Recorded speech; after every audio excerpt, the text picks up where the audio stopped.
Hi, good afternoon, everybody, and thank you for joining us. Thank you for all of you who are here in person. Thank you to everybody who's watching out on the live stream. As mentioned, I'm Marcus Weisgerber. I'm the business editor at Defense One, where I write about the intersection of business and national security. And today we've put together a really interesting and unique, I think, panel, and sticking with the theme of the day, kind of adapting commercial technology for national security and defense. Each of these companies here possesses a really unique capabilities that help support the U.S. military, allies, partner nations like Ukraine in some cases, and these companies have actually pioneered and refined the technology behind a lot of the buzzwords you hear said often. So I'm just going to actually, Biz asked me not to call on her first, so I'm going to start with, okay, every time. So you want to go first? Okay. I'm going to ask everyone to kind of talk a little bit about, introduce themselves, and then talk a little bit about the unique technology that their company has. So Biz, let's start with you. Cool. I do get to go first Yes. the first time. Amazing. Hi everyone. My name is Biz Peabody. I am chief of staff at Chile AI. At Chile AI, we make the world's best AI pilot. That is a software AI pilot that can be ported onto any vehicle, any hardware asset that you can imagine. We have so far been combat deployed on our Nova quadcopter. We have also ported our AI pilot called HiveMind onto our VBAT Group 3 UAS and an F-16. So our goal is to be able to deploy that AI pilot and serve the warfighter and serve civilians all over the world. So thanks for having me. Thanks. And I can't help but not mention that you guys were recently, today I believe, announced that you're partnering with Kratos, which is a maker of a drone that's the U.S. Air Force is evaluating. Maybe we'll pry that open a little bit later on. Totally. Tony. Yeah, great. Thanks, Marcus. So my name's Tony Frazier. I lead the public sector Earth intelligence business at Maxar. So Maxar is a space technology company that both manufactures spacecraft, but also owns and operates them. So the part of the business I lead, we own and operate a constellation of satellites that image the Earth at very high resolution, high accuracy, and for broad areas. And then we turn all that data into information and analytic insights for our customers. So we do a lot of work with the U.S. government, primarily through the NRO and the NGA as lead mission partners that own that mission. But then we've also created capabilities that turn all that data into information like 3D terrain data that we deliver at scale. And so we're partnering with the Army to support one of their modernization programs for synthetic training and also taking that in operations. And then we provide similar mission support with allies and partners around the world. Great. Thank you. John. Well, hello. I'm John Serafini. I'm the CEO of Hawkeye 360. In my background, I'm a former U.S. Army infantry officer for a number of years. And I've been a venture capitalist for about the past 15 years, focused on building national security-oriented technology companies, which when we started wasn't really a thing, but the cybersecurity or the advent of cybersecurity really created this new burgeoning venture capital class. About 7 years ago, we started Hawkeye 360. Well, similar to Maxar, we build satellites, and we principally support defense and intelligence and security customers worldwide. Different from Maxar, instead of imaging, we're analyzing signals. So we perform an RF geolocation mission on orbit with satellites that uniquely fly in clusters of 3 in formation. So you have a satellite in front, a satellite in the rear, and then one that oscillates back and forth that allows us to geolocate basically any signal above a watt in power between 30 megahertz all the way up to 40 gigahertz. And then we identify that signal. We put an identifier onto it such that we can uniquely pick it back up again with the next pass of our 21 satellites. And then we track that object and analyze its behavior and its activities to extract interesting intelligence products about that object and what it's doing, what it's done in the past. So that's the lens that I come towards this question is how do you build spacecraft that support national security missions? and how to do that in a startup environment, which frankly is almost hostile to building young companies. I'd say that the three tenets of crafting Hawkeye have been, one, we wanted to control the full value chain. So we wanted to design our spacecraft, we wanted to build the constellation, we wanted to operate that constellation, do all the geolocation and processing of the data ourselves, and convert that through our data science into actionable insights, one. Two, we wanted to focus on where the money is, which is in governments, principally defense and intelligence, and we wanted to build our company uniquely with the DNA to be successful with those customers. And then three, if you're going to sell to those customers, you need to deeply understand the importance of service. And so more than 50%, almost 70% of our company has some background in service, whether they worked for the Defense Industrial Base, or they were in the US government, or they were in the uniformed service beforehand, or they worked on Capitol Hill. They understand the concept of something bigger than themselves, which really defines what we do at Hawkeye. Thank you. Thanks. And Dave, well known as Senior Counselor. Senior at Counselor Palantir. Yeah. I was going to look for a paycheck from Palantir for a second here, but no, Senior Counselor at Palantir. I've been with Palantir for about a year. Prior to this, I was the first Chief Data Officer of the Department of Defense, Director of AI for U.S. Special Operations Command before that, and had a hand in kicking off Project Maven with, as we discussed, Lieutenant General Shanahan and then Drew Kukor. Palantir is a company I've enjoyed joining.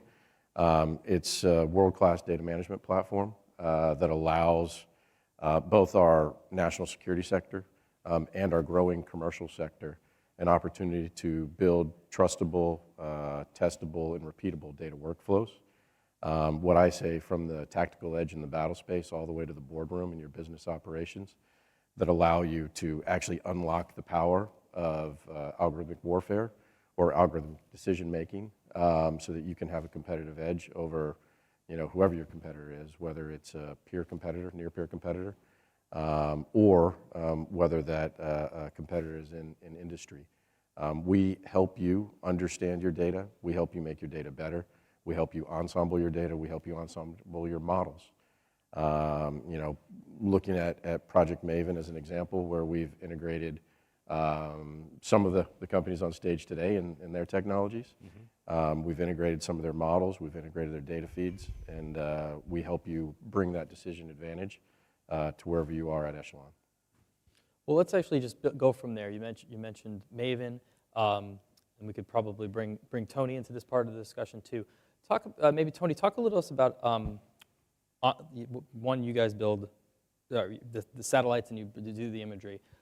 Talk about what you're doing to make it so you can process some of that data on board, and what that actually does to help an intelligence analyst, say, back in a DC, blanking on the name of the processing center, but back in the processing center. Yeah, no, I think that what, maybe to kind of address the question, so Maxar, the last couple decades, we supported the U.S. government primarily through the intelligence community. The missions that we've supported historically have been focused on global foundation requirements. If you look at the NGA, National Geospatial Intelligence Agency, as the functional manager for GeoInt, they have both a safety and navigation mission, but then also providing different forms of foundational intelligence. But the goal is to move towards more indicators and warning, and also support more tactical operations. And so one of the things we saw a couple years ago was that the same satellites that are flying in space, the quality of the data, can support the most sensitive of tactical operations. But what's important is to be able to get the timelines down from being able to sense, to getting to an effect. And so we started to engage with the operational users, the warfighters, through a series of exercises, and that led to collaboration with partners like Palantir to be able to understand what are the bottlenecks, from imaging an object on the battlefield to being able to get not just the image, but the information in the hands of an operator. And so we started to kind of work towards bringing that timeline down and saw that with the current architecture in space and on the ground, that we can go from sensing to a decision in tens of minutes, and so that included things That's like down from like hours. from hours. So going from hours down to tens of minutes, where we could image, downlink, geo-register that data so we know exactly where it is on the ground, run computer vision algorithms against that imagery to be able to extract objects and then pass those objects to the warfighter through tools like Palantir. And so now what we're seeing is that's creating a demand signal for new applications for commercial space. And as part of that, we see there's a massive opportunity to continue to lower latency through moving some of that processing from the ground into space. So that's kind of driving some of our next round of internal investments where we can run some of the same algorithms that we've optimized on the ground, run them in space, and then be disseminating that information to the warfighter. Dave, how available is that technology now, I guess, throughout the military? I know I'm asking you to put on your old hat from your old job, but like in terms of being, so yesterday at the Tech Summit, one of our sessions was Lieutenant General Grinkowicz from Air Force Central Command. He was talking specifically about the need to actually do more of this processing and using Maven and algorithms and whatnot to actually assist with targeting. Yeah, the technology is widely available now. I think just last Thursday I was afforded an opportunity to sit with General Kurilla and his team and watch him execute the global information dominance experiment that the Office of the Secretary of Defense is currently running, where they're bringing the 11 combatant commands together and really demonstrating what I like to refer to as JADC2 now. We have the capability to do this. We have the partnerships, and we're involved now in a continuous campaign of learning that I think is demonstrating new and unique warfighting concepts, leveraging modern data-driven technologies. And the exciting part is to get that in the hands of the operators and the decision makers. I think that goes to Tony's point, and have them say, hey, if it can do that, can it do this? And to the point of Hawkeye, sitting side by side with the warfighter, sitting side by side with a decision maker, leveraging the technologies that exist today is where we begin to unlock the future, of the department, because we think we know how they want to use it, but then you get a creative captain out there in the field who says, actually, I need it to do X. I remember when Project Maven really kicked it to the next level. It wasn't because we had an intelligence analyst with us. It's because we found a fires officer at the 18th Airborne Corps who said, hey, get out of the way, intel guy. This is mine. This is how we're going to start using it. And it, took off and branched into new operational, fires opportunities, new logistics opportunities. And, I think the only limiting factor we have right now is honestly transport and actual compute where we need it to be so that we can execute at the speed that's commercially available. How does the military address that? Is it a matter of just funding, or is it somebody advocating for it somewhere? I think it's a little bit of both. As we kind of institute this campaign of learning, not write a traditional requirement, and then spend 3 years studying the requirement, and then studying companies that can meet the requirement, and then fielding it 5 years later. When we're talking about data-driven technologies and we're talking about data-driven warfighting concepts, we're really talking about evolving software platforms, evolving data platforms that will improve their capability in a matter of months. And so I think the reality is it's through this campaign of learning that we're able to shake some of those technological or policy inhibitors, blockers out, and then we can go address those with the senior-most leaders in the department and on the Hill, who will have to make some hard decisions on sunk costs and make some new decisions on investment. John, I wanted to ask you, really interesting technology that Hawkeye 360 has. What is, I guess, is this available to soldiers on the ground, or is this going to command centers, and how is it kind of helping them in what they do on a day-to-day? Right, well, we have today 21 satellites on orbit. As Tony was discussing, it's not just the number of satellites you have, but it's where your ground infrastructure and your processing is in order to be able to drive down your latency to make the data that in the data science products that you create as viable as possible for the end user. So yes, just about any US government organization can get access to our capabilities principally through contract vehicles at the National Reconnaissance Office. And that includes all the combatant commands, DHS, NOAA, and the intelligence agencies, et cetera. Our data is being used in just about every geopolitical area around the world, hotspot around the world today. For us, we're able to collect in a couple of different schemes. You know, for those customers that have a lot of their own processing and data science capabilities, we can collect up raw data, raw IQ data, and allow the customer to perform their own processing and analysis of our data. We can also put individual signals that of interest to our customers on whatever geospatial platform that the customer wants to use, an arbitrary one. And then we also have a whole suite of different data science-driven products where we're identifying specific types of activity like dark vessels or illicit border crossings in that type of activity where it's being delivered as a service to the customer and they buy it on a recurring basis as a service as opposed to buying access to the data itself.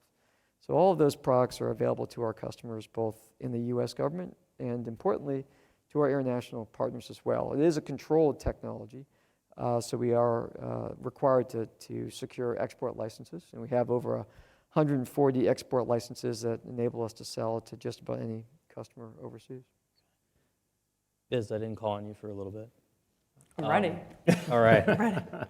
Shield AI, I know Palantir too. You guys are doing, you guys are helping Ukraine out with some stuff. Can you talk about a little bit, maybe the lessons learned from the work you're doing there? Totally.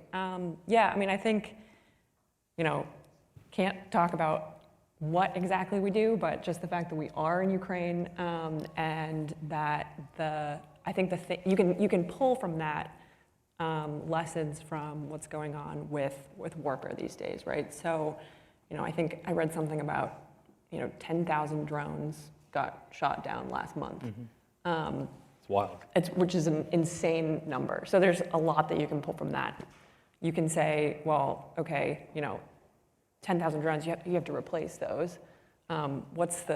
What products do we have that have the regeneration capacity to replace 10,000 drones a month? So you have to be able to think about a lot of mass that has to be replaced. Not to mention a lot of the products that we have in our arsenal are very exquisite, very expensive mass. So we couldn't afford it if there were, not to mention thinking about the pilots, if there were 10,000 fighter jets that got shot down in a month. So it's, the nature of warfare right now in Ukraine is showing us that the more mass that you have, the capabilities that you need, comms denied, GPS denied, the types of things that you need to be able to have assets that will not be lost, 10,000 at a time, I think shows kind of where warfare is going and where investments need to be made now, yesterday, and going forward for future conflict. And for any of these companies, for any of us that have work in Ukraine, I think it's looking at the capabilities of the companies that have work in Ukraine is a way to kind of look at what is most needed in warfare now and in the future. So a lot of companies may not be able to say that they have work in Ukraine. So I think that's a function of deciding where investment needs to go right now, what types of critical technologies, and what types of hardware investments need to be made in order to make a difference in warfare and on the battlefield, kind of at a strategic and operational level. Dave, how about you? I know your CEO was one of the first, I believe, to actually visit Ukraine a year plus ago at this point. I guess, what have you learned? Yeah, I'm proud to say that Alex was one of the first CEOs to visit Ukraine and pledge support. We even opened an office after hostilities began to begin surging that support. I think our support comes in two buckets. It comes in maybe three buckets if we really broke it out. One is direct support to the Ukrainians. leveraging both our Foundry and Gotham's platform, now our AIP platform, so they can create their own decision advantage, so they can better manage their own forces and their own understanding of the battle space with, again, data from some of our partners on stage, some of our partners, out and about. It comes in the form of support to the U.S. national security sector and some of our partners and allies who are also managing the support to our Ukrainian partners. And some of our partners and allies across NATO as they think about logistics, as they think about managing inventories. Again, it's not only about sensing the battle space and leveraging things like the Maven smart system, but it's also about just understanding where your stuff is, what the count is, and the readiness of it and the availability as we start making different decisions. And then the last that I'm very proud of is, Palantir has been donating a lot of engineering hours to the war crimes documentation and understanding what those are so that when the time is right, the individuals that need to be held accountable by the international court system can. And we have well documented, and we're using the most modern capability to understand the networks and accountability networks that we can bring to bear. So I want to ask all of you this question, so I apologize, we're going to go down the line. I shouldn't even have said that. Whatever. This is because she gave me a hard time before we went on about not calling on her first. Right now, it seems like every other week may be generous. It may be multiple times per week that we see one of the big 5, 6 defense primes announcing partnerships with companies like yours. I just wanted to get a sense from each of you maybe, what is your reaction, what is the reaction from the big primes been in your experience? And I guess historically we've seen companies, big defense companies buy up commercial companies to gain access to their technology. It seems like that's happening. I don't know, I haven't seen data on actually if that's happening at any type of different pace before, but it seems partnership is the way to go these days. So I guess what have your experiences been like? Yeah, I love that question. I also worked at Raytheon before Shield AI, so I got both sides of the coin. Both hats. I have both hats on that one. But yeah, I mean, I think, well, at Shield, I think it's been really awesome to have these partnerships. You mentioned our Kratos partnership, which we just announced this morning, to integrate our AI pilot onto their Valkyrie, which is a Group 5 UAS. So that is really exciting because, I think at the end of the day, having a product and being able to deploy that product is the name of the game, and that sounds kind of obvious. But if you have a product, there's going to be, this iterative process that you guys were all talking about of, we're coming to you with DOD, with something that we believe works. We want to test that out with, users, warfighters, everyone, and it becomes a process, and you come out with something that is going to be used. And I think the primes and the defense technology, VC, whatever it is, everybody is coming to the table with these various different types of capabilities and these different types of iterative structures and processes. So when I was at Raytheon, I was on the early warning radar portfolio. No one makes those better than Raytheon, right? But at Shield AI, no one makes an AI pilot better than Shield AI. And so when we think about leveraging each party's strengths, that is kind of what I see as the really great benefit of having the defense industrial complex work together. If you don't work together, you might find yourself siloed or something like that. And so I think it's great. I think it's really positive. Everything that you all are talking about in partnerships and deploying different capabilities off of Palantir, for example, is the way to help the warfighter the fastest and with the best capability. So it's awesome. Tony, how about you? Yeah, I think that, to the theme of the panel, how do we navigate and transform the DOD's acquisition landscape? To drive real traction, there's a combination of of a demand signal getting translated into a requirement that then leads to acquisition and program management, and obviously the funding, that would support that. And so a lot of what we've been talking about here is, how these campaigns of learning and different forms of experimentation, show the art of the possible to help inform a requirement, which ultimately needs to get acquired, through some mechanism. And I think what's been, at least my experience, over the last decade plus at Maxar, is that collaborating with the primes in order to be able to show how we can get after a requirement more quickly. So leveraging commercial innovation, to be able to rapidly field a capability that helps things move much more quickly in the process. And so an example, we've supported the U.S. Army's campaign of learning, Project Convergence, the last 3 years, and as part of that, there's been a lot of desire to be able to take commercial space and integrate that into a theater ground system. And so their whole Titan initiative, where Palantir, Raytheon, Northrop Grumman, are all performing, in various aspects of that. Like, that's been, something that we've stood up and put a lot of resources behind, because we think it's important, to be able to have our capabilities, demonstrate what commercial space can do around missions that typically have historically gone to national or tactical ISR platforms. And so I think, we're seeing that as, as a broader trend, whether it's for how we bring innovation into the modeling, training, and simulation world, so working with the primes, that are incumbents there, having our data integrated into platforms, for Assure PNT, in order to really solve the problem, we've got to work better together.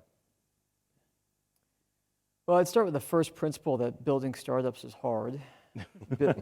Building startups to support government customers is very difficult, and doing it in the space ecosystem is downright insane, right? And so all the help that we can get for companies like Hawkeye 360 and Capella and ISI and other young remote sensing phenomenology companies that are building expensive systems on orbit, for us to be able to bring our products through various channels to market and different partnerships is all extremely positive for us. I'm a big believer in strategic investors. We've, at Hawkeye, had Airbus, Raytheon, Leidos, Jacobs, Esri, all as investors, and they've presented us with a different piece of value add depending upon where we were with our developmental maturation. I mean, some of those team members provide us with access to cleared infrastructure and being able to get our personnel cleared, being able to work in the SCIF, being able to access the classified ARC.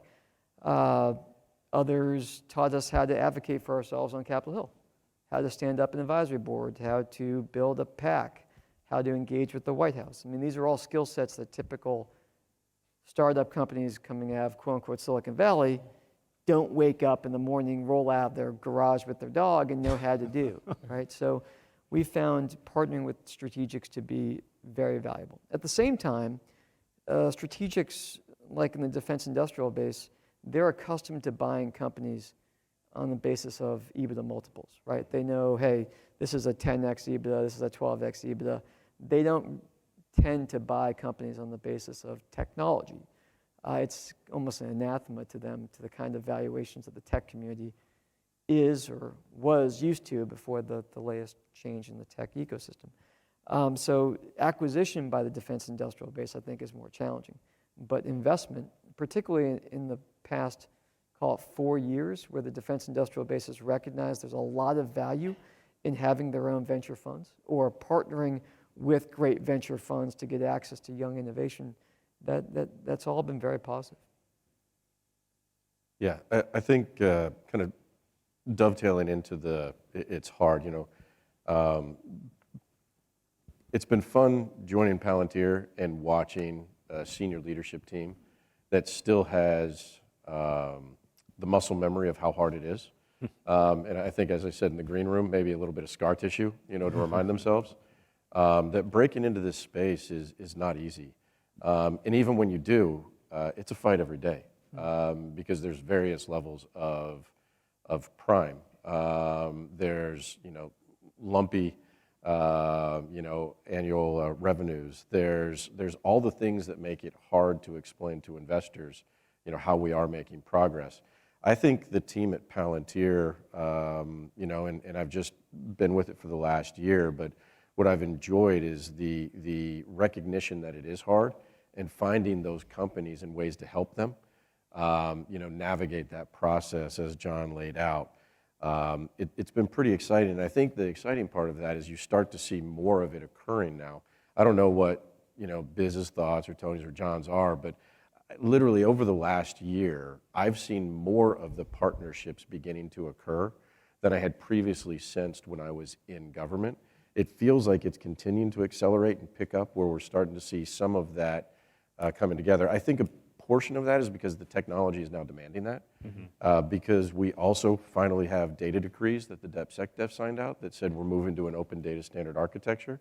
So if you're not making yourself and your company capable of interoperating in an automated manner at mass, you're probably not going to find yourself at the table much more.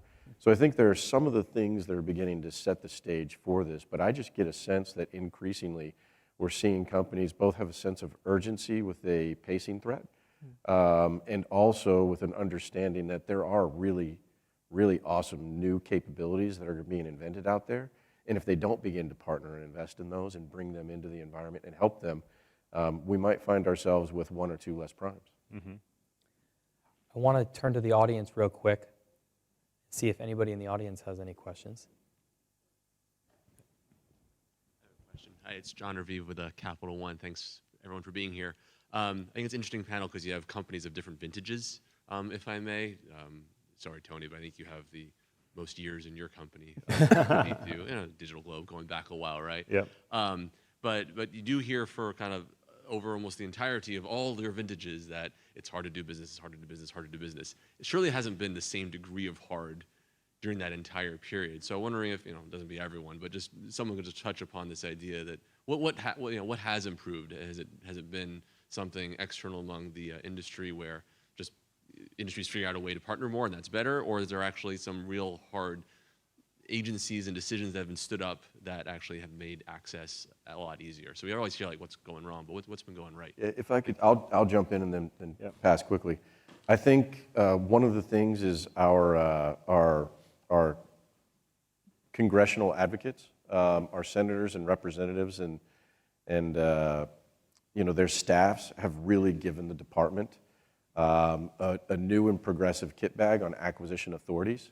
I was talking to Jim Smith, the SOCOM acquisition executive, just last week about how anytime I needed something, if I turned to Jim, he could find an acquisition authority to make that purchase. I think the bigger limiting factor for me in the case of these evolving technologies, these emergent technologies, is having the budget fluidity to pick winners and make real bets at scale. And I think that's one of the things that continues to hold us back a little bit. $250,000 investments don't get venture capitalists excited. Telling somebody that you're going to put $10 million into Hawkeye because you're going to buy their product, does get that second round more interested. So I think with budget fluidity, we'll see even more of an acceleration. Yeah, I would just add that the combination of there's more acquisition on ramps. So we've benefited from SBIR Phase 3 contracts, OTAs. All those have been ways that we've been able to incubate new innovation for customers outside of kind of what our kind of historic mission swim lane has been. The other thing I think has been super helpful is to the points that both John and David made. The mission has been a catalyst to demonstrate capability.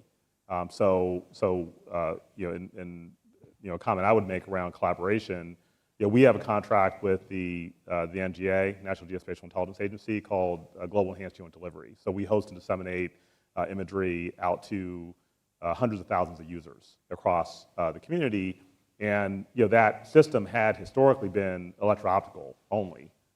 But tied to the mission, given commercial data is shareable, we saw a need to be able to make not only third-party optical, but SAR data available through the system.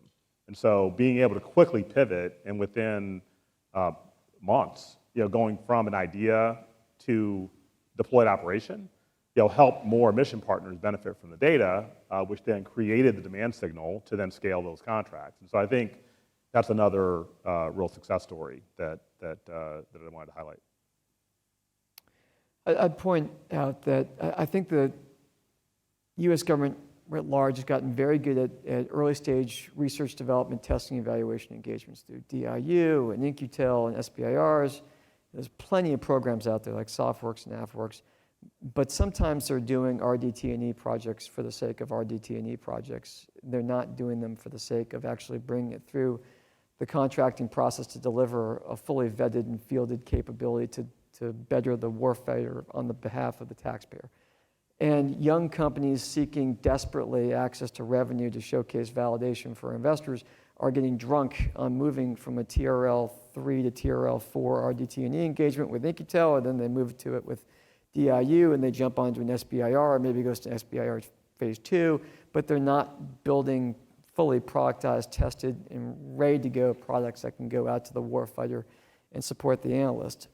Some of our U.S. government entities are pretty good at understanding that transition paradigm. They come with transition partners defined before they start the RDT&E engagement.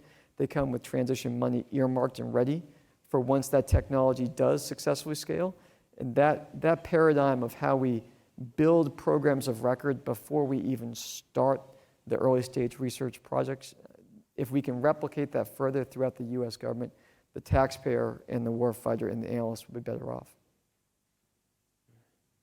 You good? Sandra. Oh, thank you, Marcus. Good afternoon, Sandra Irwin with Space News. Segue from what Tony and John Serafini just talked about with NGA using commercial services and data. We saw some language this week in the NDAA markups, and this is, again, not new. They've been putting these provisions in NDAAs previously, but here again, we see this language about, NGA, where's the money for commercial analytics? Where's the money for commercial capabilities? What do you make of Congress, trying to push NGA? Do they need to keep going, and are they accomplishing any results that you've seen? Thank you. I think there's been good progress. I think that the concept of applying a commercial first mentality beyond collecting data into information and insights is clearly it's aligned with U.S. government policy, and now it's about how to execute on that in a way where the commercial analytic capabilities are really mission relevant, to different partners. And so again, I would point to the Ukraine crisis as a forcing function, for that to kind of rapidly show the art of the possible that now is starting to permeate its way in other missions. And so, what NGA has done historically with their economic indicators and monitoring effort, I know, there's that's going to be expanded, into other adjacent categories. But there's also other mission partners. We're working with the Navy as an example, where they're subscribing to a vessel detection service, from us. They're not. There's no pixels, being disseminated. They're trying to understand activity, of illegal fishing that then can be shared, across both allies, partners, the Coast Guards, et cetera. So I think it's growing, but it just takes time to transition a mission that historically has been done in-house, out to commercial. Sydney, real quick, 45 seconds to go. Sure. A particular question for SHIELD, but all the others may chime in. We can't speak, obviously, to details what people are doing for Ukraine, but it strikes me from what I hear that, we've been struggling to build joint all-domain command and control, or whatever they're calling it this week, over here for years, and it's sort of, a huge mega project with huge sprawl. And then, the Ukrainians are doing the equivalent thing, with Discord servers in some cases. And with software they grabbed off the shelf, or that somebody from a Western company, gave them for free, at 1 o'clock in the morning. You know, are they ad hocing their way to JADC2? And if so, can we possibly hire them to do it for us? I mean, I think where your question goes is the fact that warfare has changed from what I think maybe we thought it was. And so the ability to iterate quickly with stuff off the shelf, you know, I don't know, duct tape and, you know, BB guns or something like that. I think that's showing how important it is to have the capability to do that as an industry. And so that speaks to, especially, you know, to the small defense technology companies that can iterate really fast, that are there with the warfighter on the ground, able to make those iterations, able to listen to those iterations and deploy them really, really quickly. It doesn't have to be something that happens in development over many, many years. Those capabilities are awesome, but when you're actually deploying a strategic asset in warfare, you have to be able to use that duct tape. And so, you know, I think that was something that we were really proud of on our Nova quadcopter that was deployed with special operations, and you know, how quickly can you actually make those software changes? How quickly can you send in new quadcopters in that instance? And how fast can you make basically all the changes that you need to make sure that your warfighter is successful? And so all these great things that the Ukrainians are doing, we hope to be helping with as well. All right, we're getting the hook. I want you to, we called this group the super panel in our prep because it's just the largest, but it's actually a group of really cool people who do really cool stuff and have really cool technology. So please join me in thanking them.